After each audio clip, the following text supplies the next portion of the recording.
क़ौमी असेंबलीअ मां इस्तीफ़ा जे मामले ते पीटीआई जे रंधिणे में रौलो पइजी वियो। तहरीक इंसाफ़ जे 6 मेंबरनि इस्तीफ़ा ते पंहिंजी सही कूड़ी करार ॾेई छॾी। 3 मेंबरनि ऐवान में हाज़िरीअ जे रजिस्टर ते हाज़िरी लॻाए छॾी। 2 मेंबरनि मोकल जी दरख़्वास्त ॾिनी। क़ौमी असेंबलीअ जे स्पीकर सां तहरीक इंसाफ़ जे वफ़द जी मुलाक़ात जी अंदरूनी कहाणी साम्हूं अची वई।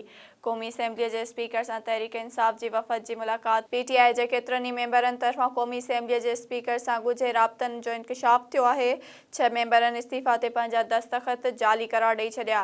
असेंबली सेक्रेटरीट जे ज़रियनि मूजिबि ज़ुबैदा जलाल, ग़ुलाम बीबी भरूना ऐं ग़ुलाम मोहम्मद लाले ऐवान जी हाज़िरी रजिस्टर में हाज़िरी भरी, जॾहिं त नवाज़ इलाही ऐं तालिब न कई स्पीकर खे मोकल जी दरख़्वास्त ॾिनी।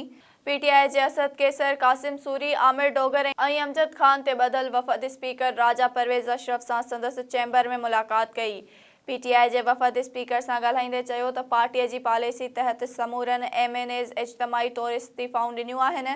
संदनि इस्तीफ़ाऊं मंज़ूर कयूं वञनि त जीअं आम चूंडुनि जी राह हमवार थिए। स्पीकर राजा परवेज़ अशरफ जवाब ॾींदे चयो त इज्तिमाही तौरु इस्तीफ़ाउनि जी मंज़ूरी नथो ॾेई सघां। समूरनि मेंबरनि खे इस्तीफ़ा जी तस्दीक़ लाइ इनफ़रादी तौरु घुरायो वेंदो। राजा परवेज़ अशरफ बाद में मीडिया सां बि ॻाल्हाईंदे चयो त इस्तीफ़ा ॾियणु हर मेंबर जो हक़ आहे, पर आइन मूजिबि हर मेंबर खे पंहिंजे हथनि सां इस्तीफ़ा लिखणी आहे।